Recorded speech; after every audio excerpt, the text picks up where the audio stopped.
ठीक है। तो हमने पिछले क्लास में एनाटॉमी स्टार्ट कर दिया था ना, एनाटॉमी। और एनाटॉमी में हमने मेरिस्टेमेटिक टिश्यू कंप्लीट भी किया था। देखो भाई, एनाटॉमी थोड़ा डिफिकल्ट होगा क्योंकि तुमने 11th में पढ़ा भी होगा, तुम्हें फील हुआ होगा कि सबसे कॉम्प्लेक्स पार्ट है। मैंने बोला इसलिए बच्चा यहाँ पर थोड़ा ध्यान से पढ़ना, थोड़ा मेहनत करना पड़ेगा ना। तो एनाटॉमी में बच्चा थोड़ा सा आपको मेहनत करना पड़ेगा, क्लास को सीरियस लेना पड़ेगा, क्लास में ना चीजों को समझिए, फिर एनसीईआरटी को ध्यान से पढ़िए, एनसीईआरटी को बहुत अच्छे से पढ़िए, क्लियर हो जाएगा। बस इतना ही काम है, क्लास में एकदम अटेंटिव रहना है और एनसीईआरटी को अच्छे से पढ़ जाना है, हो जाएगा। तो आज हम लोग टिश्यू वाला पार्ट कंप्लीट करेंगे, यानी परमानेंट टिश्यू वाला पार्ट। ठीक है, चलो देखो ध्यान से। और तुम्हारा टेस्ट भी आने वाला है, संडे को शायद टेस्ट भी है। तो देखो टेस्ट का क्या करना है ना, फुल लेंथ टेस्ट होगा जैसे नीट में होता है। तो फुल लेंथ में टोटल 100 क्वेश्चन रहेंगे बायो के, 50 बॉटनी, 50 जूलॉजी, शायद जेनेटिक्स का पार्ट आ रहा है ना मेरे में से। जेनेटिक्स का पार्ट बच्चा तुम लोगों ने कई बार टेस्ट भी दिया है, जेनेटिक्स वाला पार्ट, मेंडल वाले पार्ट कई बार टेस्ट दिया है। ठीक है, तो इसमें अभी भी इश्यू है। तो बच्चा मेरे पास रिवीजन लेक्चर होंगे, आप मुझसे मांग लीजिएगा, मेरे पास रिवीजन लेक्चर होगा जेनेटिक्स के ना। 2-3 लेक्चर हैं, लेकिन बच्चा उसमें पूरा कंप्लीट हो जाएगा क्योंकि जेनेटिक्स से आते 4 से 5 क्वेश्चन, जेनेटिक्स से बच्चा 4 से 5 क्वेश्चन रहता है, तो बड़ा इंपॉर्टेंट है। प्लांट किंगडम में टेंशन नहीं लेना, तुमने अभी हाल फिलहाल में कंप्लीट किया है प्लांट किंगडम, तो अभी हाल फिलहाल में कंप्लीट किया है। तो प्लांट किंगडम बच्चा केवल एनसीईआरटी से पढ़ लीजिएगा, हो जाएगा। जेनेटिक्स ना एनसीईआरटी से नहीं होता, थोड़ा डिफिकल्ट है, थोड़ा एक्स्ट्रा काम करना पड़ेगा। तो प्लांट किंगडम आप एनसीईआरटी से कीजिए, जेनेटिक्स थोड़ा एक्स्ट्रा काम करना पड़ेगा, थोड़े एक्स्ट्रा क्वेश्चंस आते हैं। फिर शायद बच्चा बायोलॉजिकल क्लासिफिकेशन है, ये एनसीईआरटी से हो जाएगा। बायोलॉजिकल क्लासिफिकेशन है, ये डिफिकल्ट चैप्टर नहीं है, ये आप एनसीईआरटी भी पढ़ लोगे ना खुद से तो हो जाएगा। हमने पढ़ाया है और तुमने पढ़ा भी होगा। तो बायोलॉजिकल क्लासिफिकेशन इजी चैप्टर है, इसमें टेंशन नहीं है। प्लांट किंगडम भी इजी चैप्टर है, टेंशन नहीं है। टेंशन केवल जेनेटिक्स का है, उसको अच्छे से कीजिए, ये बच्चा बोर्ड में भी तो काम आएगा, ये आपके बोर्ड में भी काम आएगा, नीट में भी सबसे इंपॉर्टेंट चैप्टर होगा। ठीक है, ठीक है। लीफ वाला मैं पार्ट भेज दूंगा, हाँ एनाटॉमी में बच्चा लीफ वाला पार्ट भेज दूंगा। स्टेम तुमने कर लिया, सभी ने बच्चे स्टेम वाला कंप्लीट कर लिया, मेरे में से समझ में आ गया होगा ना, आसान है स्टेम। लीफ वाला तो बहुत आसान है बच्चे, लीफ वाला मैं भेज दूंगा ढूंढ करके। चलो, तो थोड़ा टेस्ट को सीरियस लीजिए, टेस्ट में अच्छे से बच्चा परफॉर्म कीजिए आप लोग, क्योंकि फुल लेंथ का होगा, थोड़ा डिफिकल्ट होगा। चलो, तो किसने किसने एनाटॉमी पढ़ने स्टार्ट कर दिया? एनीवन, किसी ने एनाटॉमी अभी तक स्टार्ट किया? नो, ठीक है, एनाटॉमी अभी स्टार्ट किया। चलिए, तो आपसे मैं, देखो 5 मिनट तुम लोग लेट हो, 5 मिनट तुम्हारा नुकसान होगा। ठीक है, तो एनाटॉमी में आपसे मैंने डिस्कस कर रखा था पिछले क्लास में कि एनाटॉमी में आपको पहले बच्चा टिश्यू वाला टॉपिक पढ़ना है, आपको पहले पढ़ना है टिश्यू वाला टॉपिक। टिश्यू मतलब ग्रुप ऑफ सेल। तो टिश्यू 2 तरह के, अगर वो डिवाइड करेगा तो मेरिस्टेमेटिक टिश्यू, डिवाइड नहीं करेगा परमानेंट टिश्यू। मेरिस्टेमेटिक टिश्यू कहां पास पाए जाएंगे? तो 3 जगह। मेरिस्टेमेटिक टिश्यू प्लांट में कहां पाए जाएंगे, पोजीशन कहां है? एपेक्स पे पाया जाएगा, एपेक्स पे पाए जाएंगे, टिप पे पाए जाएंगे तो एपिकल मेरिस्टेम। अगर वो मैच्योर टिश्यू के बीच में पाया जाएगा, इंटरकैलरी। और अगर वो साइड में पाया जाएगा तो लैटरल मेरिस्टेम। लैटरल मेरिस्टेम मोटापा बढ़ाएगा, सेकेंडरी ग्रोथ। एपिकल इंटरकैलरी लंबाई बढ़ेगा, प्राइमरी ग्रोथ। ये सब बातें हो चुकी है बच्चा, ये सब सारी बातें हो चुकी है। सर जब एनसीईआरटी तुमने पढ़ा होगा तो सेकेंडरी मेरिस्टेम के बच्चे एग्जाम्पल पूछे गए होंगे। सेकेंडरी मेरिस्टेम यानी लैटरल मेरिस्टेम। सेकेंडरी मेरिस्टेम बाद में बनता है इसलिए हम सेकेंडरी मेरिस्टेम कहते हैं। साइड में बनता है, साइड में बनता है इसलिए लैटरल का, और ये बाद में बनता है इसलिए बच्चा सेकेंडरी का। एग्जाम्पल एनसीईआरटी ने पूछा होगा बच्चा, तो वहां दे रखा होगा कुछ कॉर कैम्बियम वर्ड, कुछ बच्चा इंट्राफेसिकुलर कैम्बियम, इंटरफेसिकुलर कैम्बियम, ये एनसीईआरटी में दे रखे होंगे। कुछ बच्चा कॉर कैम्बियम नाम दिया होगा, ये याद रखना है आपको। ये एनसीईआरटी का वर्ड है तो ये आपको याद रखना पड़ेगा, कॉर्केम्बियम, ये आगे भी यूज आएगा, ये बच्चा आगे भी यूज आएगा। चलो यहां तक सबको क्लियर है, फटाफट बोलो। टिश्यू दो तरह के, dividing non dividing. Dividing meristematic tissue apex पे होगा, एपिकल। मैच्योर टिश्यू के बीच में होगा, इंटरकैलरी, ग्रास में होगा रीजनरेट करने के लिए। साइड में होगा lateral meristem. Lateral meristem divide करेगा, सेकेंडरी ग्रोथ करेगा यानी मोटापा बढ़ाएगा। क्या यहां तक क्लियर है? बोलो आगे, तभी मैं आगे बढ़ूंगा। फटाफट बोलो, यहां तक क्लियर है सभी को? मैसेज करो, मैसेज करो। तभी हम लोग स्टार्ट करेंगे परमानेंट टिश्यू। परमानेंट टिश्यू, चलिए। तो सर परमानेंट टिश्यू मतलब जो टिश्यू डिवाइड नहीं करेगा, सिंपल बच्चा, दे कैन नॉट डिवाइड, जिसके अंदर में डिवीजन की एबिलिटी नहीं है, डिवाइड नहीं करेगा, permanent tissue. But they are differentiated. Differentiated कहने का मतलब सर, जिसके अंदर प्रॉपर स्ट्रक्चर और फंक्शन है, जिसके अंदर प्रॉपर स्ट्रक्चर है। जैसे अभी बच्चा बताएंगे हम लोग, जाइलम एक प्रॉपर स्ट्रक्चर है, फ्लोएम प्रॉपर स्ट्रक्चर है, तो प्रॉपर स्ट्रक्चर प्लस फंक्शन तो डिफरेंशिएटेड होगा। ठीक है। एनसीईआरटी परमानेंट टिश्यू को दो पार्ट्स में डिवाइड करेगी। ये बच्चों वाला खेल है, 9th क्लास में ऑलरेडी पढ़ा है, यहां थोड़ा डिटेल में जाएंगे। अगर परमानेंट टिश्यू में सारे सेल एक समान, सारे सेल एक समान, सिंपल परमानेंट। अगर परमानेंट टिश्यू में सारे सेल एक समान, सिंपल परमानेंट। अगर परमानेंट टिश्यू में सारे सेल एक समान नहीं है, अलग अलग दिख रहे, देखिए अब अलग अलग दिख रहे, अलग अलग दिख रहे, अलग अलग दिख रहे, तो इसे कहेंगे कॉम्प्लेक्स परमानेंट। बहुत आसान है बच्चा, सबको आता है कॉम्प्लेक्स परमानेंट। सिंपल परमानेंट तीन पार्ट्स, चलिए बताइए कौन कौन से सिंपल परमानेंट तीन पार्ट्स आज डिटेल में पढ़ेंगे। पहला नाम पैरेन्काइमा, दूसरा कॉलिन्काइमा, तीसरा स्क्लेरेन्काइमा। तीनों को डिटेल में पढ़ना है, पैरेन्काइमा, कॉलिन्काइमा, स्क्लेरेन्काइमा, बहुत आसान से। कॉम्प्लेक्स वाला बच्चा एनसीईआरटी का लैंग्वेज डिफिकल्ट है। जब आप एनसीईआरटी पढ़ोगे लैंग्वेज में बहुत ज्यादा डिफिकल्टी आपको आएगी। लैंग्वेज एनसीईआरटी का बहुत डिफिकल्ट है, कॉम्प्लेक्स परमानेंट। इसमें आप पढ़ने वाले हो जाइलम और पढ़ने वाले हो फ्लोएम के बारे में ना। यहां पर बच्चा आप अच्छे से पढ़ोगे एनसीईआरटी को, क्योंकि ये थोड़ा डिफिकल्ट पार्ट है। चलो अब हम लोग आगे चले, ठीक है। तो अब एनसीईआरटी में है पैरेन्काइमा में डिफरेंस, कॉलिन्काइमा और स्क्लेरेन्काइमा, इन तीन में डिफरेंस क्या है ध्यान से देखो। पैरेन्काइमा, कॉलिन्काइमा, स्क्लेरेन्काइमा, ध्यान से सुनना, 5 डिफरेंस फटाफट करना। Parenchyma, collenchyma, sclerenchyma. पैरेन्काइमा होगा living, L for living, collenchyma living, sclerenchyma dead. क्या याद हो गया? बहुत आसान है, बच्चों वाला है। Parenchyma living, collenchyma living, sclerenchyma dead. इस चैप्टर का एक रूल बता देता हूं, जहां भी कोई टिश्यू में अगर लिग्निन नाम का केमिकल डिपॉजिट हुआ, जहां भी लिग्निन नाम का केमिकल किसी सेल में डिपॉजिट हुआ, तो वो बच्चा डेड हो जाएगा। जहां भी लिग्निन केमिकल डिपॉजिट हुआ वो डेड हो जाएगा, वो बच्चा खोखला हो जाएगा ना। प्रोटोप्लास्ट, प्रोटोप्लाज्म खत्म हो जाएंगे, तो ये याद रखिएगा, प्रोटोप्लास्ट, प्रोटोप्लाज्म जो भी होते हैं बच्चा, साइटोप्लाज्म, वो सारे के सारे डिग्रेड हो जाएंगे। जहां भी लिग्निन आया डेड मान के चलिएगा। सर क्यों? हार्डनेस देने की बात करेगा। लिग्निन आएगा तो ये हार्डनेस देने की बात करेगा, ताकत देने की बात करेगा, ये याद रखिएगा, तो चीजें आसान लगेंगी। तो चलो सबसे पहला चीज क्लियर है कि कौन लिविंग कौन डेड, क्लियर। सेकेंड चीज, पैरेन्काइमा, पैरेन्काइमा का जो सेल होगा बच्चा पतला होगा और थीन होंगे, साथ साथ सेलुलोज के बने होंगे। थीन होंगे और किसका बना होगा? सेलुलोज का। थीन होंगे और बने होंगे सेलुलोज के। कॉलिन्काइमा, कॉलिन्काइमा में सेल वॉल, सेल वॉल ध्यान से सुनना, ध्यान से सुनना, कॉलिन्काइमा में सेल वॉल पतले तो हैं, लेकिन कॉर्नर पोजीशन पे यानी कहीं पे मिड पोजीशन पे हाईली थिकेंड होगा, हाईली थिकेंड होंगे यानी मोटे होंगे।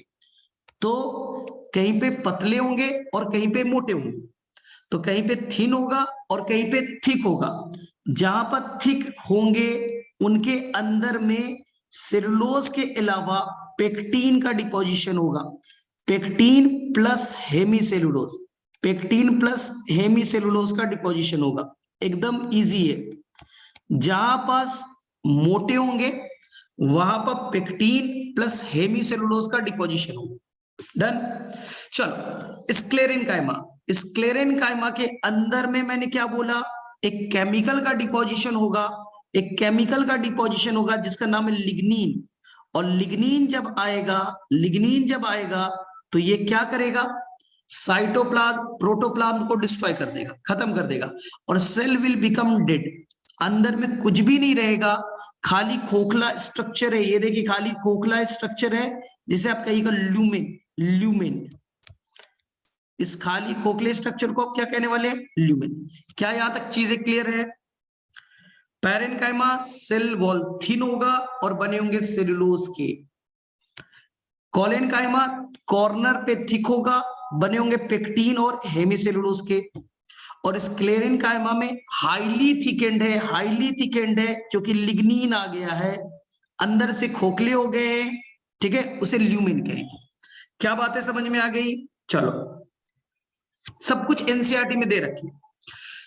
जो पैरेनकाइमा होगा जनरली आइसोडायमेट्रिक, आइसोडायमेट्रिक मतलब चारों तरफ से डायमीटर एक समान है, इधर बच्चा डायमीटर एक समान, इधर डायमीटर एक समान, फुटबॉल के भांति चारों तरफ से डायमीटर एक समान है। ध्यान से सुनो, ये सेल इधर से डायमीटर, इधर डायमीटर, इधर डायमीटर, इधर डायमीटर, इधर डायमीटर, सभी तरफ डायमीटर एक समान होगा। तो एनसीईआरटी ने लिखा है जनरली आइसोडायमेट्रिक, जनरली आइसोडायमेट्रिक, ठीक है। But they may be spore, they may be spore, short trick समझना, स्पोर का फुल फॉर्म बोल रहा हूं। They may be spherical, P for polygonal, O for oval, R for round, E for elongated। Spore word याद रहेगा, S for spherical, P for polygonal, O for oval, R for round, E for elongated। Generally isodiametric but may be spore. चलो collenchyma को आप याद करिए, ठीक है। Collenchyma को याद रखना है SOP, may be spherical, oval और polygonal, may be spherical, oval और पॉलीगोनल, ठीक है। Sir sclerenchyma, sclerenchyma may be oval, may be oval होंगे, राउंडेड होंगे, या मे बी वो फाइबर नुमा होंगे, फाइबर के तरह होंगे, इलोंगेटेड, फाइबर के तरह होंगे, इलोंगेटेड होंगे। क्लियर हो गए? अब देखो सबका शेप क्लियर है। पैरेनकाइमा काम क्या करेगा, ध्यान से सुनना। मोस्ट एबंडेंट टिश्यू, अगर 90% जो प्लांट के अंदर टिश्यू है ना वो पैरेनकाइमा है, 90% पैरेनकाइमा है। Most abundant tissue parenchyma. सबसे ज्यादा कौन सा टिश्यू है, पैरेनकाइमा। सबसे पुराना टिश्यू कौन है, पैरेनकाइमा। आ गई बात समझ में? सर काम क्या करता है ये बच्चा? तीन काम, ये तीन काम करेगा। ये फोटोसिंथेसिस करेगा, फोटोसिंथेसिस करेगा, अगर लीफ में है तो फोटोसिंथेसिस करेगा, नहीं तो ये स्टोरेज करेगा, नहीं तो स्टोरेज करेगा, नहीं तो बच्चा सिक्रीशन करेगा। तीन मेन काम, फोटोसिंथेसिस, स्टोरेज एंड सिक्रीशन, याद रहेगा। पैरेनकाइमा का काम फोटोसिंथेसिस या स्टोरेज या सिक्रीशन। डन। कोलेनकाइमा, ध्यान सुनना, कोलेनकाइमा का काम है बच्चा ना, कोलेनकाइमा का काम है फ्लेक्सिबिलिटी देना। जैसे क्यों, अगर प्लांट यंग है, आम का पेड़ है, अगर आपने यंग स्टेज में देखा होगा, आम का पेड़ है यंग स्टेज में, क्या हवा चलता है तो टूट जाता है? हवा चला तो बेटा फ्लेक्सिबल होता है, हवा चला तो इधर बेंड कर सकता है, इधर बेंड कर सकता है, फ्लेक्सिबिलिटी, फ्लेक्सिबिलिटी। तो जो भी प्लांट में पार्ट फ्लेक्सिबल है, झुक सकते हैं, इसलिए तो टूटते नहीं, हवा तेज चला टूटेगा नहीं। तो फ्लेक्सिबिलिटी देने का काम कोलेनकाइमा, फ्लेक्सिबिलिटी देने का काम कोलेनकाइमा। इसी तरह से ये स्टेम है और ये बच्चा लीफ है, ये लीफ है, लीफ को जोड़ने वाला होता है पेटियोल। तो पेटियोल हवा चलता है तो फ्लेक्सिबल होता है ना, हवा चलता है तो फ्लेक्सिबल होता है, फ्लटरिंग करता है, हिलता है। क्यों? क्योंकि इसके अंदर कॉलिन काइमा है। क्या बात समझ में आ गई? कॉलिन काइमा एनसीईआरटी ने दो ही जगह बोला है, यंग स्टेम, यंग स्टेम, और दूसरा बच्चा पेटियोल, लीफ के पेटियोल पे। काम क्या करेगा? फ्लेक्सिबिलिटी। एक तरह का ये भी मैकेनिकल स्ट्रेंथ दे रहा है, प्लांट को ताकत दे रहा है, मैकेनिकल स्ट्रेंथ दे रहा है, मैकेनिकल स्ट्रेंथ दे रहा है। सर स्क्लेरिन काइमा, स्क्लेरिन काइमा भी मैकेनिकल स्ट्रेंथ दे रहा है, ताकत दे रहा है, लेकिन बच्चा हार्डनेस वाला, ये हार्डनेस वाला ताकत दे रहा है। ये भी मैकेनिकल स्ट्रेंथ ये भी दे रहा है, लेकिन ये कैसा दे रहा है? हार्डनेस वाला। ध्यान से देखो, तुम अपने नाक को देखो, नाक देखो, बोलते हैं ना सॉफ्ट टिश्यू है, सॉफ्ट है, अंदर से कार्टिलेज है। तो इसी तरह से काम करेगा कौन? कॉलिन काइमा। और जो बोन्स है, बोन्स हार्ड होते, बोन्स हार्ड होते, तो हार्डनेस देने का काम स्क्लेरिन काइमा, और फ्लेक्सिबिलिटी देने का काम कॉलिन काइमा। दोनों मैकेनिकल स्ट्रेंथ देंगे, लेकिन मेन मैकेनिकल स्ट्रेंथ स्क्लेरिन काइमा। मेन तुम्हारे अंदर में हार्डनेस कौन देता है? तुम ढांचा, तुम्हारा बॉडी खड़ा क्यों है? क्योंकि बोन्स है, बोन्स मेन ताकत देता है। तो मेन मैकेनिकल अगर टिश्यू पूछा जाए, sclerenchyma. Living mechanical tissue पूछा जाए, collenchyma. Dead mechanical tissue, sclerenchyma. दोनों मैकेनिकल टिश्यू है, ताकत देते हैं, लेकिन लिविंग मैकेनिकल टिश्यू, जिंदा वाले, कॉलिन काइमा, डेड वाले, स्क्लेरिन काइमा। चलो बताओ, यहां तक किसे किसे क्लियर हो गया? फटाफट बोलो। ये सब 9th में पढ़ा था, 11th में भी पढ़ना है, 9th से पढ़ते आते हैं। चलो बोलो फटाफट, यहां तक क्लियर है? क्लियर? फटाफट एक बार मैं रिकैप कर दूं, बोलो फटाफट। क्लियर है ना सबको? चलो रिकैप कर रहा हूं, सुनना केवल ध्यान से, क्योंकि सारा चीज एनसीईआरटी में। मैं एनसीईआरटी खोल देता हूं भाई, लो ये एनसीईआरटी है आपके पास, लो एनसीईआरटी है, ध्यान से सुनना और एनसीईआरटी से रिलेट कर लीजिएगा, ध्यान से। टिश्यू, सिंपल टिश्यू तीन तरह के, parenchyma, collenchyma, sclerenchyma. Done, check. Parenchyma living, collenchyma living, sclerenchyma dead. पहला चीज क्या? Parenchyma living, collenchyma living, sclerenchyma dead. Main tissue सबसे ज्यादा कौन सा टिश्यू होगा? मेजर कंपोनेंट एनसीईआरटी ने लिखा है, सबसे ज्यादा किसी भी ऑर्गन में, रूट में, स्टेम में, लीफ में सबसे ज्यादा कौन पाया जाएगा? पैरेन्काइमा। पैरेन्काइमा का सेल वॉल कैसा होगा? पतला होगा, जनरली आइसोडायमेट्रिक, फुटबॉल के भांति, फुटबॉल के भांति। मे बी स्पोर स्फेरिकल, पॉलीगोनल, ठीक है, Oval, rounded, E for elongated. Done. Sir काम क्या करेगा?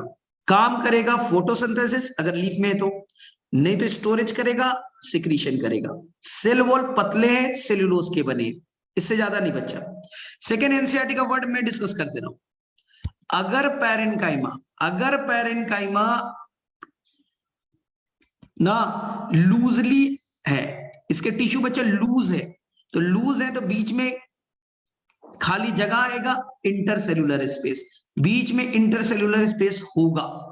लेकिन अगर कॉम्पैक्टली अरेंज है, अगर कॉम्पैक्टली अरेंज्ड है तो इंटरसेल्यूलर स्पेस नहीं होंगे। तो अगर लूजली अरेंज्ड है, लूज है, तो बीच में गैप होगा, इस गैप को कहेंगे इंटर सेल्यूलर स्पेस। आपकी एनसीईआरटी ने फिगर बना के समझाया भी है, एनसीईआरटी ने इसे समझाने की कोशिश भी की है। इंटरसेल्यूलर स्पेस फिगर में दिख रहा है, दिख गए? हो गया भाई। पैरेन्काइमा में तो कोई गड़बड़ नहीं है। मेन टिश्यू सबसे ज्यादा पाया जाने वाला पैरेन्काइमा, सबसे पुराना पैरेन्काइमा। डन। सेल वॉल पतले होंगे, सेल्यूलोज के, ठीक है। में मोस्टली कैसा है? आइसोडायमेट्रिक। लूज होगा तो इंटरसेल्यूलर स्पेस, लूज नहीं होंगे इंटरसेल्यूलर स्पेस नहीं होंगे, ठीक है। अब काम क्या है? लीफ में तो फोटोसिंथेसिस कर रहा है, रूट में तो स्टोरेज कर रहा है या सिक्रीशन करेगा। प्लांट कुछ ही सिक्रीट भी करते हैं, ठीक है। चलिए भाई, अब कॉलिनकाइमा आ जाओ फटाफट। कॉलिनकाइमा फ्लेक्सिबिलिटी देगा। सर क्यों? क्योंकि इसमें पेक्टिन है, उसके बच्चा पेक्टिन है, पेक्टिन फ्लेक्सिबिलिटी देता है, प्लांट फ्लेक्सिबल है। यंग स्टेज में बच्चा प्लांट फ्लेक्सिबल होते हैं, लेकिन डाइकॉट, मोनोकॉट नहीं बच्चा। आम का पेड़, पीपल का पेड़, अमरूद का पेड़ फ्लेक्सिबल है यंग में ना, बाद में तो वुड वुड बन जाएगा, मैं यंग की बात कर रहा हूं, मोनोकॉट में नहीं होंगे। राइस का प्लांट देखा है, हवा चलता है बेटा टूट जाता है, ऐसे गिर जाता है, टूट करके नीचे गिर जाता है, फ्लेक्सिबल नहीं है। सेकेंड सर, कॉलिनकाइमा का cell wall, cell wall corner पे मोटे होंगे, कॉर्नर पे मोटे होंगे क्योंकि इसमें पेक्टिन होगा, हेमीसेलुलोज होंगे, डन। अगर इसमें क्लोरोप्लास्ट है तो ये भी फोटोसिंथेसिस करेगा, अगर क्लोरोप्लास्ट है तो फोटोसिंथेसिस करेगा। सर कैसे होंगे, may be SOP, spherical, Oval, ठीक है, P for polygonal, done. Young plant में स्टेम में होगा और पेटियोल में होगा, पेटियोल यानी लीफ को फ्लैटर कराना है, स्टेम को फ्लेक्सिबल देना है, डन। सर एनसीईआरटी में लिखा है कि ये होमोजीनस या पैचेस में होंगे, हाँ ये चीज समझिए। देखिए ये स्टेम है बच्चा, ये स्टेम है, ध्यान से देखिए, स्टेम को मैंने ऐसे काटा ना, स्टेम को ऐसे काटिए, ये स्टेम था, स्टेम को मैंने ऐसे काटा, तो हो सकता है बच्चे यहाँ पास कॉलिनकाइमा के एक समान लेयर है, तो हो गया ना होमोजीनस, चारों तरफ एक समान लेयर है तो हो गया ना होमोजीनस। हाँ सर, अब देखिए क्या ये होमोजीनस है, बताइए क्या होमोजीनस है, चारों समान एक समान लेयर है, ध्यान से सुनना, क्या बच्चा ये अब एक समान सभी में लेयर दिख रहा है, क्या यहाँ पर सभी एक समान लेयर दिख रहे हैं, नहीं सर, कहीं पे तो है भी नहीं, कहीं पे तो है भी नहीं, कहीं पे मोटे हैं, कहीं पे पतले हैं, एक समान हुआ, एनसीईआरटी ने लिखा होमोजीनस।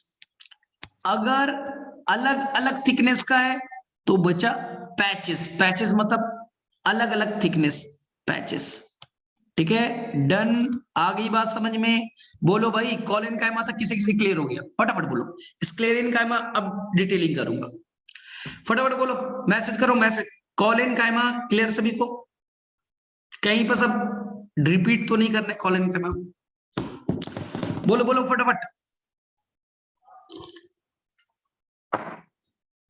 चलिए स्क्लेरेनकाइमा करें, ध्यान सुनना, स्क्लेरेनकाइमा कर रहे हैं, ध्यान से सुनना, बहुत ही आसान है, एक बार में सीख लेना। एनसीईआरटी ने स्क्लेरेनकाइमा को दो पार्ट में डिवाइड किया, एनसीईआरटी ने स्क्लेरेनकाइमा को दो पार्ट्स में डिवाइड किया है, ठीक है, दो पार्ट्स में। पैचेस मतलब बच्चा अलग अलग थिकनेस, एक समान थिकनेस, एक समान मोटा होमोजीनस, अलग अलग थिकनेस हेट्रोजीनस, इसी को पैचेस का है, हेट्रो मतलब डिफरेंट, अलग अलग मोटापा, चारों तरफ से एक समान मोटा होमोजीनस, चारों तरफ अलग अलग मोटापा तो हेट्रोजीनस, इसी को एनसीईआरटी ने पैचेस लिखा है। चलो हो गया सरिता, क्लियर है। चलो स्क्लेरेनकाइमा को एनसीईआरटी ने दो पार्ट्स में डिवाइड किया, झिलमिल तो सर कॉलिनकाइमा में होमो है या पैचेस है, एनसीईआरटी में देख लो दोनों है, क्या लिखा है एनसीईआरटी ने, it is found either as a homogeneous layer और इन पैचेस, दोनों है, कुछ प्लांट में होमोजीनस होंगे, एक समान होंगे, और किसी में हेट्रोजीनस होगा, डन। अब देखो स्क्लेरेनकाइमा को एनसीईआरटी ने दो पार्ट्स में डिवाइड किया, ठीक है, एक का नाम है बच्चा स्क्लेरिड्स, एक का नाम स्क्लेरिड्स, और एक का नाम बच्चा फाइबर। चलो पहले मैं फाइबर बनाता हूं फिर लिखता हूं स्क्लेरिड, पहला बच्चा फाइबर और दूसरा एनसीईआरटी का स्क्लेरिड्स। ध्यान से सुनना, बहुत ही आसान है, एनसीईआरटी में सारा दे रखा है, आपको पढ़ लेना है। फाइबर कैसा होगा, ध्यान से सुनिएगा, इलोंगेटेड होंगे बच्चा, पॉइंटेड इंड, एनसीईआरटी ने लिखा है पॉइंटेड इंड, ये बच्चा पॉइंटेड है, ध्यान सुनना। स्क्लेरिड बच्चा स्फेरिकल। अब ध्यान से सुनना चीजों को, ध्यान से सुनना, फाइबर बच्चा फाइबर, अब इनके अंदर में लिग्निन के डिपोजिशन हो गए, ये व्हाइट वाला लिग्निन का बच्चा डिपोजिशन हुआ, लिग्निन का डिपोजिशन हुआ, लिग्निन के डिपोजिशन हो गए ना। चलो इनके अंदर भी लिग्निन का डिपोजिशन हुआ, इनके अंदर भी लिग्निन के डिपोजिशन हुए, ठीक है। लेकिन बच्चा इनमें बहुत ज्यादा डिपोजिशन हो रहा है। देखिए ये बच्चा व्हाइट वाला लिग्निन है, लिग्निन है, लिग्निन है, लिग्निन है, लिग्निन है। क्या ल्यूमेन छोटे हो गए? तो बताइए कहां लिग्निन का डिपोजिशन ज्यादा है? स्क्लेरिड्स फाइबर समझ में आया? स्क्लेरिड्स में लिग्निन का डिपोजिशन दिखा। ठीक है, ध्यान से सुनना। सेकंड चीज, जब भी बच्चा ध्यान से सुनेगा, अभी सभी लोग बहुत ध्यान से सुनना, बहुत ही ध्यान से। जब भी लिग्निन का डिपोजिशन होता है तो वो बेटा यूनिफॉर्म नहीं होते। बोले मतलब बीच बीच में लिग्निन एब्सेंट होंगे, लिग्निन एब्सेंट होंगे, लिग्निन एब्सेंट होंगे। तो बच्चा बीच में कुछ गैप बन गया। इसको एनसीईआरटी ने कहा है बच्चा पिट्स, इसको एनसीईआरटी ने कहा है बच्चा पिट्स। क्या बात समझ में आई? कभी भी लिग्निन डिपॉजिट होता है तो चारों तरफ एक समान नहीं होगा, बीच में छूटा हुआ रह जाएगा, अनलिग्निफाइड, जहां लिग्निन नहीं आया।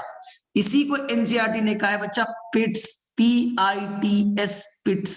ये बच्चा गैप पोर को एनसीईआरटी ने कहा है पिट्स। सर ये क्या है? लिग्निन यहां नहीं है, लिग्निन का मोटा डिपोजिशन नहीं हुआ। तो एनसीईआरटी में देख लीजिए बच्चा, आपको पिट्स दिखा क्या? फटाफट बोलो।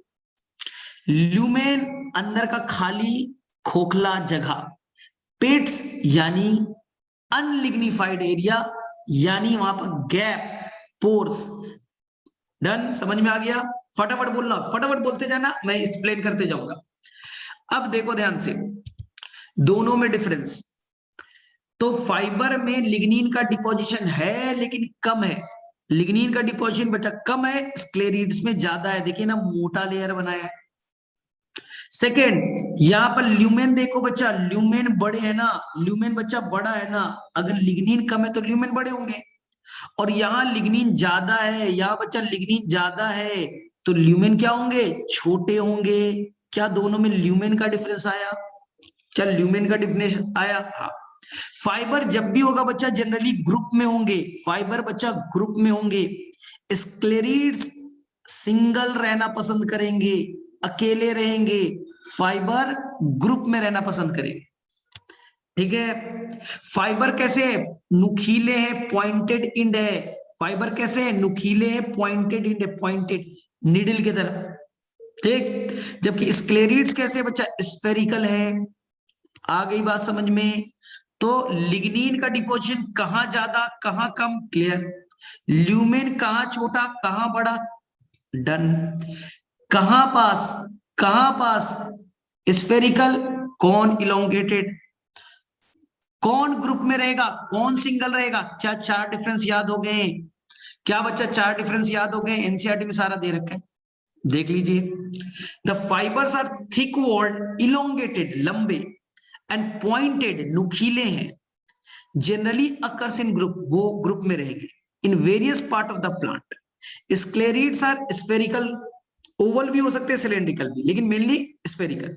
हाईली थिकेंड, एनसीईआरटी का फिगर देखिए बच्चा, highly thickened with very narrow cavities. Lumen छोटे होंगे, ल्यूमेन छोटे। आगे बात समझ में? डन। हम लोग डिफरेंस कर लोगे? फटाफट बोलो यस नो। क्या फाइबर स्क्लेरिड्स में चार डिफरेंस लिख लोगे तुम लोग? ठीक है, क्लियर है ना? चलो, अब सर स्क्लेरिड्स कहां पाया जाता है? ये बच्चा नीट का सबसे इंपॉर्टेंट क्वेश्चन, अभी तक का सबसे VVI, very very important question. Sclereids कहां पाए जाते हैं? ध्यान सुनना, मैं ट्रिक्स दे रहा हूं, फॉलो करना। बच्चा आपने अमरूद खाया? अमरूद खाया है? बोले हाँ, कच्चा वाला। हाँ, खाते हो तो बच्चा हार्ड लगता है? बोले हाँ सर, कट सा आवाज आता है। सेब खाया है? सेब में भी बच्चा हार्डनेस होती है, खाया कट सा आवाज आए। पियर, नाशपाती खाया, उसमें भी आवाज आती है। तो जहां भी बच्चा सपोटा, जिसे चीकू कहते हैं, उसके पल्प ले लो, अंदर का पार्ट ले लो, रगड़ो, हार्ड पार्ट होगा। तो जिस भी फल में, जो भी फ्रूट में थोड़ा हार्डनेस रहता है ना, उसमें स्क्लेरिड्स है। एनसीईआरटी ने कहा बोला है? एप्पल, पियर, सपोटा, पियर, गुआवा, सपोटा, इसमें हार्डनेस है, कट सा आवाज आता है, यानी उसमें कौन है? हार्ड वाला पार्ट है, स्क्लेरिड्स। पहला चीज क्लियर। दूसरा, आपने चना ग्राम देखा है बच्चा? ग्राम चना? बोले हाँ। अरहर, बीन, ये सब देखा ना, लेग्यूम्स बच्चा, फैबेसी फैमिली लेग्यूम्स, उनको रात में क्यों भिगोते हो? तुम ऐसे खा नहीं सकते, रात में क्यों भिगोते हो?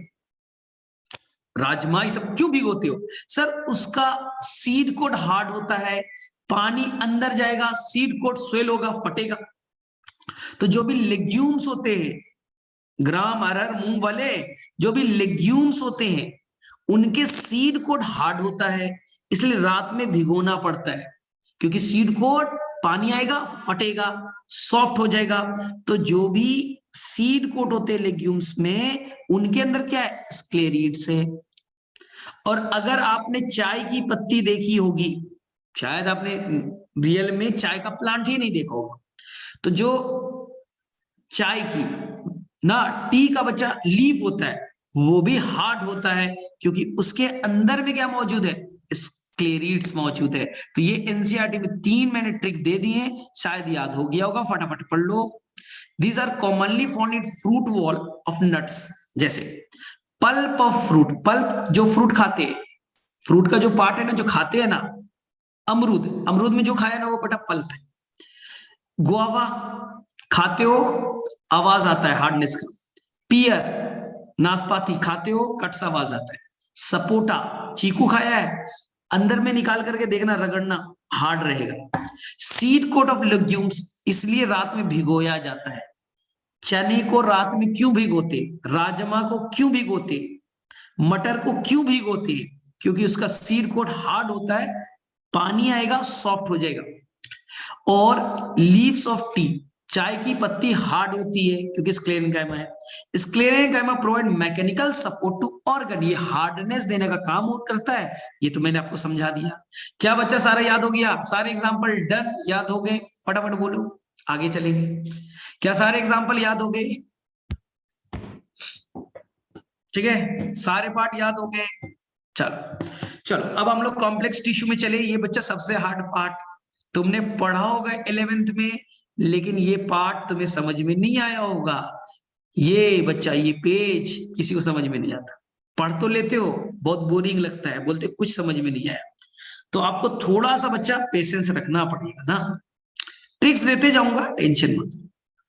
चले आगे चले, बोलो यस नो, यस नो, आगे चले, बोलो फटाफट। हाँ, तो सबसे पहले बच्चा हम चलेंगे, जाइलम टिश्यू पढ़ेंगे। आप सबको मालूम बच्चा जाइलम। सर जाइलम क्या करता है? ठीक है, जाइलम सबको मालूम बच्चा, पानी और मिनरल्स को ले जाता है। कहां से कहां? रूट से, रूट से कहां तक? लीफ तक। सबको मालूम है ना, जाइलम पाइप है, पानी मिट्टी में ले करके लीफ तक चले जाना है। कौन सा पाइप है बच्चा? जाइलम। दूसरा ये बच्चा हार्डनेस देता है। सर हार्डनेस समझ में नहीं है। हार्डनेस मैं बताता हूं। आपने बच्चा वुड देखा है? वुड, लकड़ी देखी है आपने? लकड़ी, वुड देखा है? बोले हाँ, लकड़ी देखा है ना। लकड़ी बच्चा जाइलम, जो लकड़ी है ना, हार्ड पार्ट वुड है, वो जाइलम है। क्या जाइलम बच्चा हार्ड नहीं है? हार्ड है। सर क्यों? फायदा क्या है? हार्ड रहेगा तभी तो प्लांट खड़ा रहेगा, हवा चलेगा, कितना प्रेशर है, अपने आप को बचाएगा। खड़ा क्यों है? हार्ड रहेगा, पिलर के भांति है ना। तो प्लांट क्यों खड़ा है? क्योंकि उसमें हार्डनेस है। क्यों हार्डनेस है? क्योंकि उसके मेन स्टेम में कौन है ना? जाइलम है। Xylem will form the wood. ये आगे में हम लोग डिस्कस करेंगे। चलिए अब देखिए, जाइलम कितने पार्ट से बने, आप सभी बच्चे को मालूम है, बताने की जरूरत नहीं है किसी को। 4 कंपोनेंट याद करो। पहले नाम बच्चा, सबसे पहला नाम है वेसल, आप सभी को मालूम है वेसल, ठीक है। दूसरा नाम बच्चा ट्रैकीड्स, आप सभी को मालूम है ट्रैकीड्स।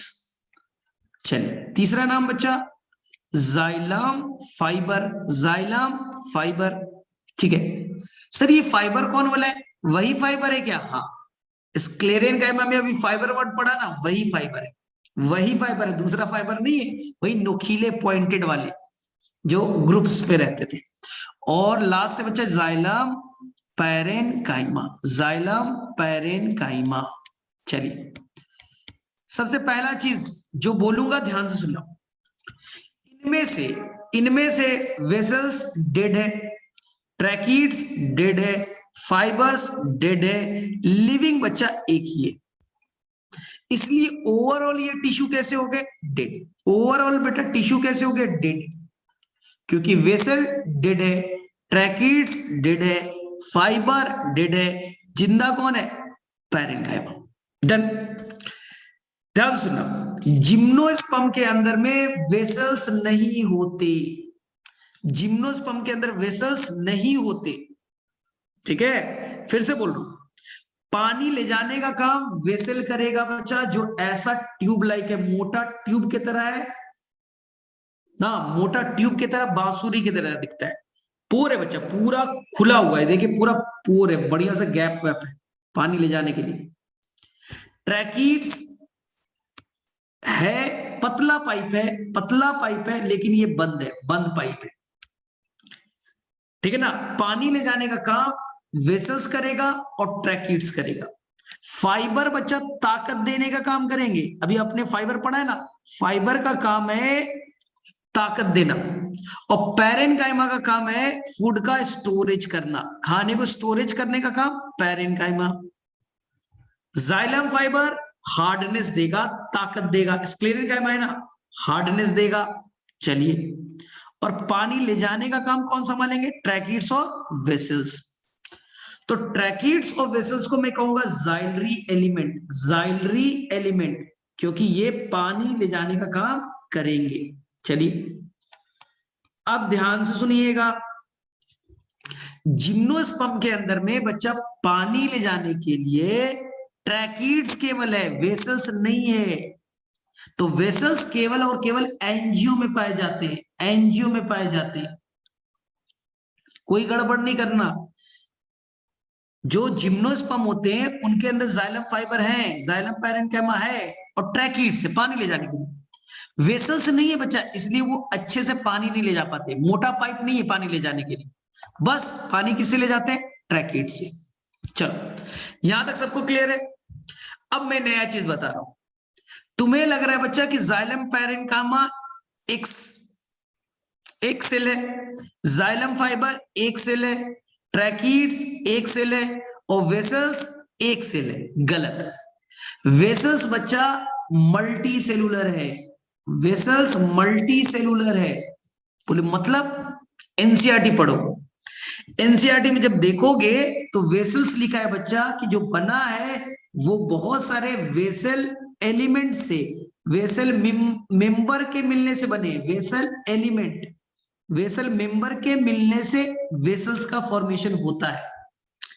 यानी तुमने जो ये वेसल्स पढ़ रहे हो ना, ये देखिए, ये एक वेसल मेंबर है, ये दूसरा एक वेसल मेंबर है, ये तीसरा एक वेसल मेंबर है, ये पूरा मिल करके बच्चा कहलाएगा वेसल। ये मिल करके क्या कहलाएगा? वेसल। तो वेसल मल्टी सेलुलर है, मैं नहीं कह रहा, आपके एनसीईआरटी में है। देखिए वेसल्स में क्या लिखा है? Vessel is long cylindrical tube, बांसुरी के भांति लंबा ट्यूब लाइक है, cylindrical, made up of many cell, लिखा है ना, made up of many cell. तुम्हें लगता था एक सेल का है, नहीं, कॉल वेसल मेंबर, एक सेल का नाम वेसल मेंबर। ध्यान से देखो, एक वेसल मेंबर, दूसरा वेसल मेंबर, तीसरा वेसल, ढेर सारे वेसल मेंबर मिल गए तो बना वेसल। चलिए, सेकेंड चीज, ईच विथ लिग्निफाइड वॉल। तो मैं पहले क्लियर कर दूं इस कहानी को। बताओ बच्चा, डेड कौन कौन है? वेसल डेड है, ट्रैकीड्स डेड है, जाइलम फाइबर डेड है, तीन डेड है ना। क्यों डेड हुए समझो, जो भी वेसल्स है उनके अंदर में डिपोजिशन है लिग्निन का, और मैंने क्या बोला था? लिग्निन आएगा सेल का डेथ हो जाएगा। ट्रैकीड्स, उनके अंदर डिपोजिशन है लिग्निन का, लिग्निन आया सेल का डेथ। फाइबर, उनके अंदर डिपोजिशन है लिग्निन का, तो जहां लिग्निन सेल का डेड, और जहां लिग्निन होगा प्रोटोप्लास्ट नहीं मिलेंगे बच्चा, अंदर का फ्लूइड पार्ट प्रोटोप्लास्ट नहीं होगा। वेसल्स खाली खोखले हैं, खाली खोखले हैं, देख ली, कोई साइटोप्लाज्म प्रोटोप्लाज्म नहीं है, तो पानी कैसे ले जाएगी? ट्रैकीड्स, ये भी खोखले पाइप है लेकिन बंद पाइप है, तो सर पानी कैसे ले जाएगा? बंद पाइप है तो। फाइबर ऑलरेडी पढ़ रखा है, ये तो डेड होते हैं। जाइलम पैरेन्काइमा ये तो बच्चा लिविंग है, नाम में लिखा है। तो प्रोटोप्लास्ट कहां एब्सेंट कहां प्रेजेंट, क्लियर। जो भी पार्ट डेड है उसमें लिग्निन है, लिग्निन होगा तो प्रोटोप्लास्ट खत्म हो जाएंगे, खोखले रहेंगे, पानी ले जाने का काम करेंगे। तो सर ट्रैकिड्स और वेसल्स में डिफरेंस क्या हुआ, चलो ध्यान सुनना। ये बच्चा हो गया वेसल, वेसल ध्यान से देखो, ये बच्चा वेसल, खोखले पाइप, पानी ज्यादा ले जाएगा। ये है बच्चा ल्यूमेन, यहां देखिए ये लिग्निन डिपॉजिट है, ये बच्चा लिग्निन है, लिग्निन है, लिग्निन है ना, अच्छा खासा पानी ले जा रहा है, मस्त। ट्रैकिड्स, ट्रैकिड्स बच्चा पतले हैं, पतले हैं ना, और पतले हैं ऐसा बनो। तो सर ये तो इनमें पोर नहीं है, नॉन परफोरेटेड, जिसमें पोर है बच्चे, इसमें पोर है तो परफोरेटेड, परफोरेटेड मतलब होता है पोर, परफोरेटेड, और इनमें पोर नहीं है, नॉन परफोरेटेड। तो सर पानी कैसे ले जाएगा, तुम बताओ भाई, सर पानी कैसे ले जाएगा अगर पोर नहीं है तो। ध्यान से सुनो, ये बच्चा एक ट्रैकिड्स, ये एक ट्रैकिड्स, ठीक है, ये हो गए दूसरे ट्रैकिड्स, ये हो गए तीसरे ट्रैकिड्स। तो सर पानी कैसे ले जाएगा ये बताओ ना, ये तो बंद पाइप है। ध्यान सुनो मैंने क्या बोला था, इनके अंदर में पिट्स होंगे, पिट्स मतलब पोर, इनके अंदर क्या है पिट्स, पिट्स मतलब पोर, तो गैप हो गया ना, छोटे छोटे छोटे छोटे गैप्स होंगे, पूरा बड़ा हॉलो पोर नहीं है। तो क्या पानी यहां से कनेक्टेड हो जाएगा ना, पानी गया पानी गया पानी गया, पिट्स मतलब गैप तो है ना छोटे छोटे, उस गैप से पानी चला जाएगा। क्या बात है, यहां तक समझ में आ गई, फटाफट बोलो। डन, यहां तक समझ में आ गया सभी को। वेसल्स मोटा पाइप, ट्रैकिड्स पतले पाइप, ठीक है। अब देखिए, the presence of vessel is a characteristic feature of angiosperm, केवल एंजियोस्पर्म ही है जिसके अंदर में वेसल्स पाया जाएगा, जिम्नो में नहीं होंगी, ब्रायोटेरिडो में नहीं होंगी। चलो sir, xylem fibre have highly thick wall and obliterated central lumen, समझ में नहीं आया। This may be either septate और एसेप्टेट, समझ में नहीं आया। चलो समझा रहा हूं, जाइलम फाइबर समझ में नहीं आया ना, क्या क्या लिखा है एनसीईआरटी में, समझना ध्यान से। अब मैं बात कर रहा हूं जाइलम फाइबर पे, क्लास के बाद एनसीईआरटी पढ़ लेना, सारा चीज समझ में आ जाएगा। जाइलम फाइबर, ध्यान सुनना, ये बच्चा आपका जाइलम फाइबर है। जाइलम फाइबर का फिगर आपको बना के बताया भी था, पॉइंटेड इन वाला, पॉइंटेड इन वाला बताया था ऐसा, ठीक है। दो बना के दिखाता हूं, ये बच्चा ये, ठीक है, पॉइंटेड इन, ध्यान सुनो। एनसीईआरटी ने लिखा ऑब्लिटरेटेड लुमिन है, बोले मतलब सर समझ में नहीं आया। देखो भैया ये है लिग्निन, लिग्निन लिग्निन लिग्निन, ठीक। तो लिग्निन अगर बच्चा ज्यादा डिपॉजिट हो जाएगा तो ल्यूमेन क्या छोटे नहीं हो जाएंगे, तो ल्यूमेन लगभग लगभग लगभग लगभग खत्म होने की कगार पे, ल्यूमेन छोटा होते जा रहे हैं। तो यहाँ पर लिग्निन के ज्यादा डिपोजिशन हो जाएंगे, खूब सारा डिपोजिशन हो जाएगा, तो यहाँ ल्यूमेन काफी स्मॉल होंगे, छोटे होंगे। इस छोटे ल्यूमेन को ना, जो ल्यूमेन खत्म होने के कगार पे पहुंच गया, इस स्मॉल ल्यूमेन को ही नाम दिया उन्होंने ऑब्लिटरेटेड। ऑब्लिटरेटेड का मतलब हो गया जो डिक्रीज कर रहा है, खत्म हो रहा है।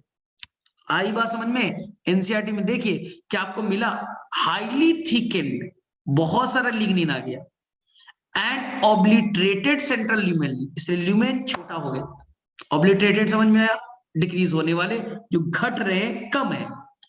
दे मे बी आइदर सेप्टेट और एसेप्टेट, बोले ये क्या है सर, सेप्टेट एसेप्टेट, फंगस पढ़ा रखा है, फंगस में थे सेप्टम, सेप्टम थे, तो अगर यहां सेप्टम है तो सेप्टेट कहिएगा, सेप्टम यानी क्रॉस वॉल, याद करो फंगस, सेप्टेट अगर है तो सेप्टेट कहलाएगा, अगर नहीं है तो एसेप्टेट कहलाएगा। क्या बातें समझ में आ गई। तो सर जाइलम फाइबर में ल्यूमेन तो छोटे हो गए, ल्यूमेन तो ब्लॉक हो गए, ल्यूमेन लगभग ब्लॉक हो गए, अरे पानी थोड़ी ना ले जाना है, इसको तो हार्डनेस देने का काम था, इसको तो हार्डनेस देने का काम था, इसको पानी ले जाने का काम थोड़ी था, वो तो ट्रैकिड्स और वेसल्स ले जाएंगे। तो चलो यहां तक क्लियर है, फटाफट बोलो।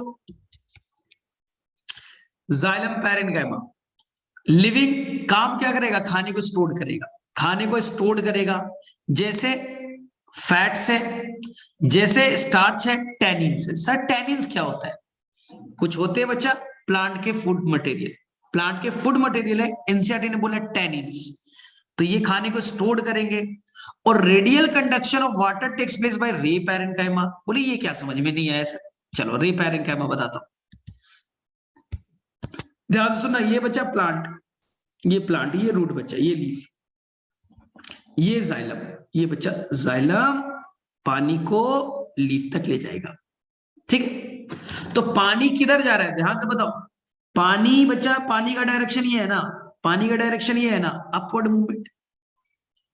ठीक है, तो सर एनसीईआरटी में एक वर्ड लिखा है सर जाइलम, जाइलम रे पैरेन्काइमा, ये समझ में नहीं आया। ध्यान से सुनना, जाइलम रे पैरेन्काइमा, इसके काम बहुत ध्यान से सुनना, एक बार में याद हो जाएगा। इसका काम है पानी को रेडियल इस डायरेक्शन में ले जाना। समझ में आई बच्चा, रेडियल इस डायरेक्शन में ले जाना। अपवर्ड तो जाता ही है, अपवर्ड में तो ट्रैकेट वेसल ले जा ही रहे, इस डायरेक्शन में पानी कोई तो कोई ले जाएगा ना। तो जाइलम रे पैरेंट का काम है रेडियल डायरेक्शन में पानी का मूवमेंट कराना। तो बाद में आएगा जाइलम फ्लोएम रे पैरेन्काइमा साइड डायरेक्शन। क्या बातें समझ में आ गई यहां तक, बोलो फटाफट, क्लियर है, डन कर लोगे। चलो सर प्रोटोजाइलम मेटाजाइलम क्या है बता रहे फटाफट, 2 मिनट में हो जाएगा, 2 मिनट में हो जाएगा। ध्यान से, ध्यान से, ये बच्चा रूट है, ये रूट, रूट है ना, रूट को मैंने काटा और रूट के अंदर में मैंने जब जाइलम को देखा तो वो दिखता है बच्चा, जो स्टार्टिंग में जाइलम बना, जो जाइलम पहले बना उसे कहेंगे बच्चा प्रोटोजाइलम। प्रोटो मतलब पहले जो बना, और जो बच्चा बाद में बन रहा है ये हो गया बेटा मेटाजाइलम।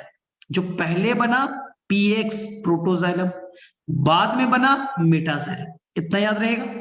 सर पहचानेंगे कैसे, जो प्रोटोजाइलम होगा उसका ल्यूमेन छोटा है और जो मेटाजाइलम बाद में बने उसका बड़ा है। बीच वाले को मत याद करो, बस ये याद करो प्रोटो और जो लास्ट वाला है मेटा। तो मुझे बताइए सेंटर के तरफ कौन है, प्रोटो या मेटा, चलो आंसर बॉक्स में लिखो, आंसर में बताओ। मेटाजाइलम बाहर की तरफ है, पेरीफेरी पे या सेंटर पे, फटाफट बताओ। तो सर बाहर में प्रोटोजाइलम है, बाहर में प्रोटोजाइलम है और सेंटर पे मेटाजाइलम है। इस कंडीशन को कहते हैं बच्चा एक्सार्क। याद हो गई बात समझ में, प्रोटो बाहर, प्रोटो पेरीफेरी पे और मेटा अंदर, तो इस कंडीशन को कहेंगे बच्चा एक्सार्क। कहां पाया जाएगा, रूट में। कहां पाया जाएगा, रूट में। डन। चलो इसका उल्टा बना रहा हूं फिगर, इसका फिगर उल्टा बना रहा हूं। अगर प्रोटो, ये बच्चा सेंटर है, अगर प्रोटो अंदर है और मेटा बाहर है, अगर प्रोटो अंदर है और मेटा बाहर है, प्रोटो अंदर मेटा बाहर, प्रोटो कहां है, सेंटर पे अंदर की तरफ, प्रोटो छोटा वाला अंदर की तरफ है, तो नाम हो गया बच्चा इंडार्क।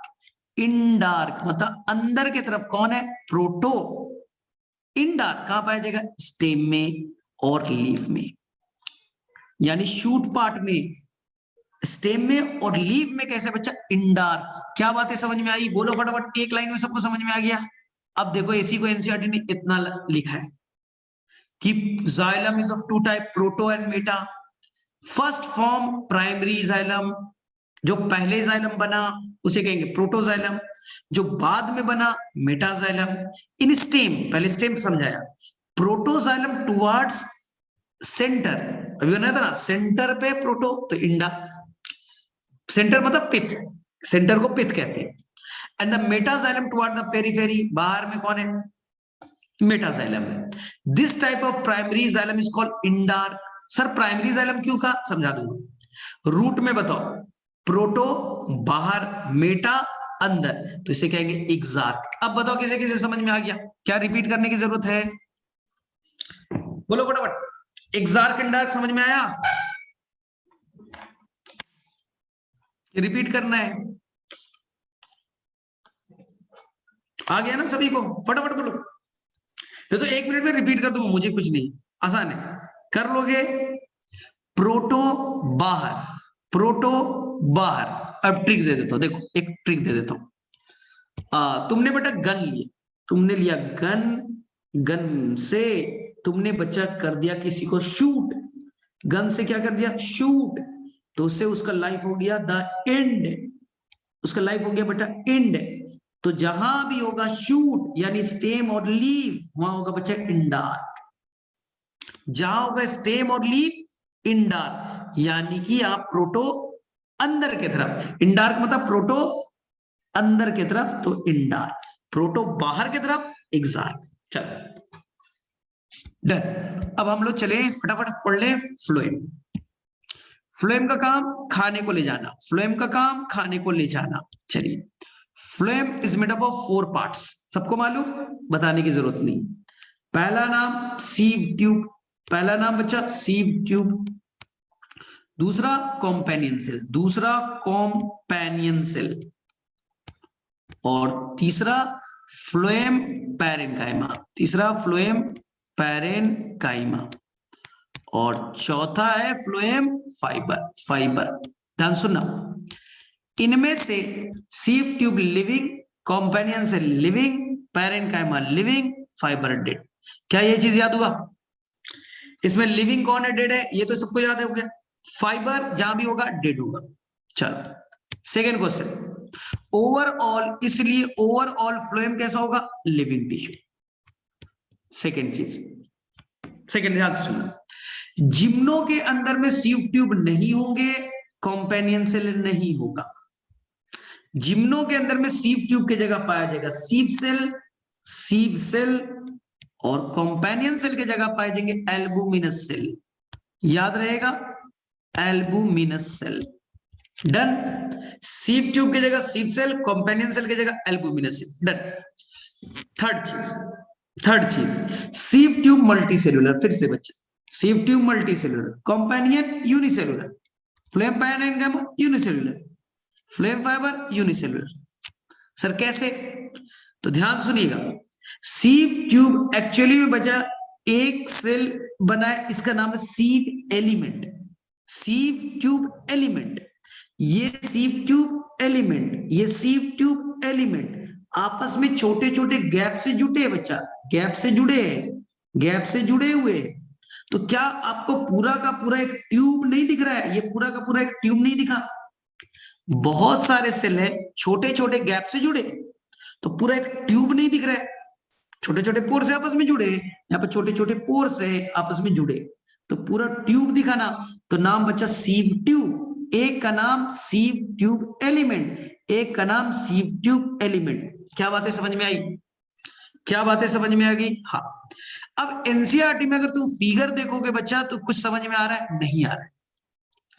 क्या एनसीईआरटी में फ्लोएम का फिगर कुछ समझ में आया? सर कुछ समझ में नहीं आ रहा है। ठीक है, तो मैं समझाने की कोशिश कर रहा हूं, समझने की कोशिश करना। एनसीईआरटी का फिगर समझ में नहीं आता है।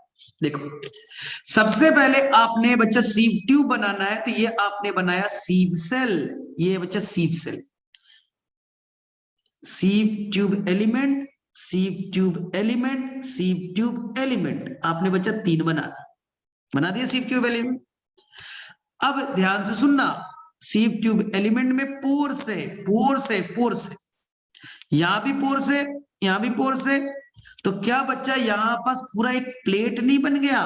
इसी को एनसीईआरटी ने कहा है सीव प्लेट, सीव प्लेट। पहले वाले सीव ट्यूब में पोर्स हैं, पोर्स हैं, पहले वाले सीव ट्यूब में पोर्स है, पोर्स है, पोर्स है। दूसरे वाले में बच्चा उसी जगह पे कॉमन वॉल, कॉमन जगह पे पोर्स है, कॉमन जगह पे पोर्स है। तो दोनों मिल करके एक बनाएंगे सीव प्लेट, सीव प्लेट। और एनसीईआरटी ने कहा बच्चा कि ये काम कैसे करेगा? सीव लाइक मैनर। बोले सर सीव लाइक मैनर मतलब? ये चाय के छन्नी के भांति, चाय छानने के लिए तुमने क्या रखा है? चाय छानने के लिए रखते हो ना, उसी के भांति ये काम करेगा। तो एनसीईआरटी का लाइन है, they act as sieve like manner. चलो, तो ये हो गया सीव प्लेट, आपको समझ में आया। ये पूरा का पूरा क्या कहलाया, सीव ट्यूब। ये पूरा का पूरा सीव ट्यूब। चलिए, अब सीव ट्यूब जो है वो बगल में कनेक्टेड है कॉम्पेनियन सेल से। ये बेटा रेड वाला है कॉम्पेनियन सेल। कॉम्पेनियन सेल एक सेल है, ये न्यूक्लियस है, दोनों आपस में कनेक्टेड है छोटे छोटे गैप से। नाम है पिटफील्ड। नाम क्या दिया, पिटफील्ड। छोटे छोटे गैप, पिटफील्ड नाम दे दिया। जो सीव ट्यूब है, देखो ध्यान से, सीव ट्यूब जो एलिमेंट है उसके अंदर बच्चा न्यूक्लियस नहीं होता। ये प्लांट का एकमात्र ऐसा सेल है, जिंदा है लेकिन न्यूक्लियस नहीं है, लिविंग है लेकिन न्यूक्लियस नहीं है। सर न्यूक्लियस नहीं है तो कैसे जिंदा है? तो इसकी बच्चा सिस्टर सेल है, यानी बगल वाले सेल को सिस्टर सेल कह दिया। कौन? Companion cell. वही इसका सारा काम संभालेगी। तो इसके अंदर में सारा काम कंट्रोल कौन कर रहा है? Companion cell. देख लीजिए, ये कंपेनियन सेल है, ये कंपेनियन सेल है। कंपेनियन सेल छोटे छोटे गैप से जुड़े हैं, इसे एनसीईआरटी ने कहा पिटफील्ड। पिटफील्ड। और न्यूक्लियस कंपेनियन सेल का ही काम कर रहा है, कहा? सीव ट्यूब में। अब देखिए, जो सीव ट्यूब एलिमेंट है यानी सेल है, जो उनके अंदर में न्यूक्लियस तो नहीं है, क्योंकि खाने ले जाने में दिक्कत करते। जैसे बच्चा आरबीसी में होता है ना, आरबीसी में आपने पढ़ा है ना कि उसे ले जाना है ऑक्सीजन, ढेर सारे हीमोग्लोबिन रखने हैं, तो न्यूक्लियस नहीं होता क्योंकि इसको ढेर सारे क्या रखने हैं अंदर में, हीमोग्लोबिन। वैसे ही तो है, न्यूक्लियस नहीं है बच्चा। यहां पर पाया जाएगा लार्ज वैक्यूल। वैक्यूल बड़े होंगे तो जो साइटोप्लाज्म है उसको बच्चा पेरीफेरी पे साइड में ढकेल देंगे। वैक्यूल लार्ज बड़ा वाला सेंटर पे है, वैक्यूल लार्ज वाला बड़ा वाला सेंटर पे है, तो जो भी इसके अंदर साइटोप्लाज्म है, जिंदा है ना, तो इनके अंदर जो भी है वो बच्चा पेरीफेरी पे चले गए। इतना याद हो गया। चलो, अब देखो, जो कॉम्पेनियन सेल है उससे जुटा हुआ है कौन? Phloem parenchyma. Phloem parenchyma sir ये क्या करता है? ये खाने को स्टोर करने का काम करता है। और ये कैसे जुटा हुआ है? प्लाज्मोडेस्माटा से, यानी पोर से। दो सेल आपस में कनेक्टेड होते हैं। तुम्हारा घर पड़ोसी के घर से जुड़ा है एक पोर के भांति। एक मैंने वापस एक छेद बना दिए कि तुम लोग आदान प्रदान कर सको, भाई दो पड़ोसी आपस में कर सके, खाने पीने का एक्सचेंज कर सके। तो इसी पोर को एनसीईआरटी ने क्या कहा? प्लाज्मोडेस्माटा। एनसीईआरटी ने इसे कह दिया प्लाज्मोडेस्माटा। ठीक है, यहां बच्चा प्लाज्मोडेस्माटा एनसीईआरटी ने वर्ड यूज किया, प्लाज्मोडेस्माटा। ठीक है, और इसे बच्चा वर्ड यूज किया पिटफील्ड। इसे एनसीईआरटी ने क्या कहा? पिटफील्ड। चलिए ठीक है, अब इसे ताकत की जरूरत पड़ेगी। तो ताकत की जरूरत पड़ेगी तो यहां पर ध्यान से सुनना, ताकत की जो जरूरत पड़ेगी तो इस ताकत को देने के लिए कौन है? इस ताकत को देने के लिए बच्चा फ्लोएम फाइबर। ये बच्चा इलोंगेटेड लॉन्ग लंबे इलोंगेटेड सेल है जिसका नाम क्या है? Phloem fibre. Phloem fibre. यही एनसीईआरटी में फिगर बना है, समझने की कोशिश करते हैं, समझने की कोशिश करते हैं। क्या बच्चा आपको सीव ट्यूब एलिमेंट दिखे? सीव पोर, सीव ट्यूब एलिमेंट में छोटे छोटे गैप, सीव पोर। बगल में यानी कि जो व्हाइट वाला आपको दिख रहा है बच्चे, जो व्हाइट वाला दिख रहा है वही सीव ट्यूब एलिमेंट है। और जो आपको पिंक कलर का दिख रहा है वो कॉम्पेनियन सेल है। वो देखो बड़ा करके दिखा रहा हूं, शायद दिख जाए आपको। ठीक है ना, थोड़ा बड़ा करके दिखा दो।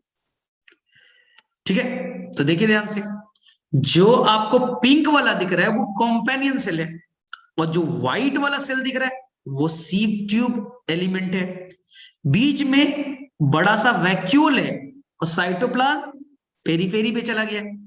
बीच बीच में पोर है, ऊपर और नीचे, सीव पोर। उसके बगल में कौन है? फ्लोएम पैरेन्काइमा, ग्रीन कलर का फ्लोएम पैरेन्काइमा। तो क्या बातें समझ में आई? तो यहां पर देखो, फिर से अच्छे से फिगर को देखो। ठीक है, तो फिगर को जब तुम देखोगे तो सबसे पहले उन्होंने बनाया है सीव ट्यूब एलिमेंट, ऊपर में छोटे छोटे गैप सीव पोर, नीचे में भी गैप सीव पोर। ठीक है, बगल में कौन है? Companion cell. पिंक वाला न्यूक्लियस हेल्प करेगा, कंपेनियन सेल का न्यूक्लियस हेल्प करेगा किसको, शीफ ट्यूब। और आपको दिख जाएगा फ्लोएम पैरेन्काइमा। फ्लोएम फाइबर ताकत देने का काम करेगा। तो चलो इस पे काम कर लीजिएगा। तो यहां तक आपका डन हो गया, ठीक है, यहां तक आपका हो जाएगा पार्ट। बताओ यहां तक क्लियर हो गया, फटाफट बोलो, क्योंकि टाइम भी हो गया, सर भी आ गए होंगे। फटाफट बोलो यहां तक अब हो जाएगा, बोलो यहां तक कर लोगे आप, पढ़ तो लोगे खुद से, समझा तो दिया है मैंने, ठीक है। तो यहां तक आप पढ़ लीजिएगा खुद से, हम आगे में फिर अगले क्लास में कंटिन्यू करेंगे, ठीक है। और जिनको समझ में नहीं है वो पार्ट बच्चा रिकॉर्डिंग फॉर्म में देख लीजिएगा, जो रिकॉर्डिंग मैंने दी है ना उसमें वो पार्ट को देख लीजिएगा जहां कंफ्यूजन। चलो ठीक है, डन, आ गया भाई समझ में, यस नो कुछ तो लिखो।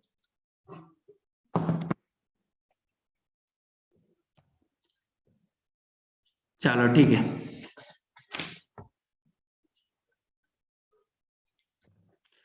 ठीक है, तो सर आ गए क्या?